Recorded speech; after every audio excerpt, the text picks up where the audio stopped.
And the National Security Council has given a new order on how public gatherings, specifically political gatherings, will be dealt with moving forward. That's right. NTV's Kennedy Muredi kicks off our team coverage tonight. Kennedy, how are politicians reacting to this? Well, Smith, what is happening in the country is just hitting just a low note, and we expect that it is going to hit a crescendo. But what we've witnessed today is actually a fight between the deputy president and some people that he has been calling the system. But this is what we prepared earlier on, that the deputy president, William Ruto, is questioning the directive from the National Security Advisory Committee requiring that all politicians should seek permission from the officer commanding station to hold any public meetings. And according to the DP, the police service is being used to settle political scores.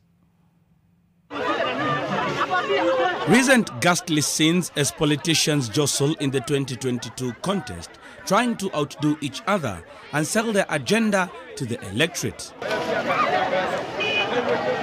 Most recent violence has led to death of 2 young men in Murang'a, a situation that may, according to the government, have gotten worse if action was not taken.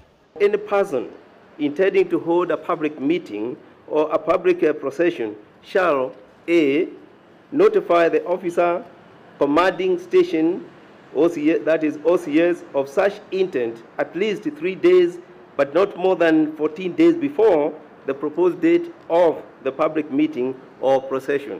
Further, the National Security Advisory Committee has recommended that if a meeting is okayed by the OCS, the involved parties should be present from the start to the end and assist police in maintaining peace and order.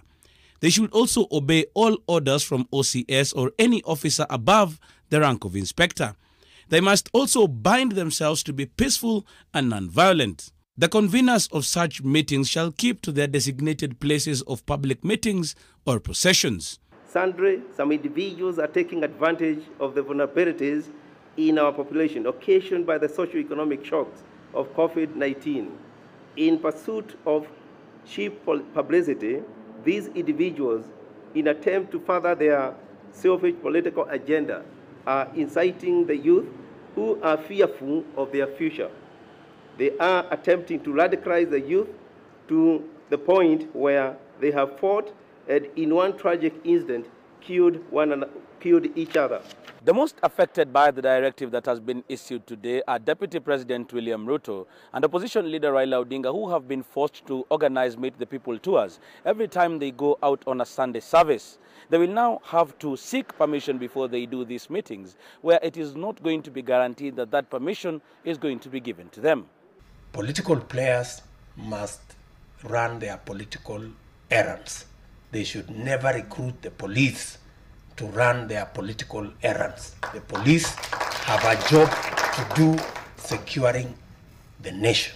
The divisions in the police force today are dangerous for this country because you have allowed politics to take root in our police service. Na nimwambie IG, boss yako ni rais wa Kenya na raia. Matiang'i is not your boss. You are an independent person.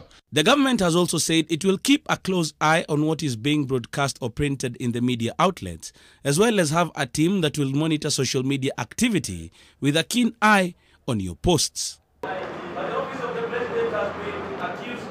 The National Security Advisory Committee did not prescribe any punishment for the perpetrators of the Murang'a violence that left 2 people dead. Generally Walangata. The deputy president, on his part, is said to be embarking on a tour of Kisii County from tomorrow till Saturday, and despite the new regulations, he says he is determined to go on as scheduled. Kennedy Muredi, NTV.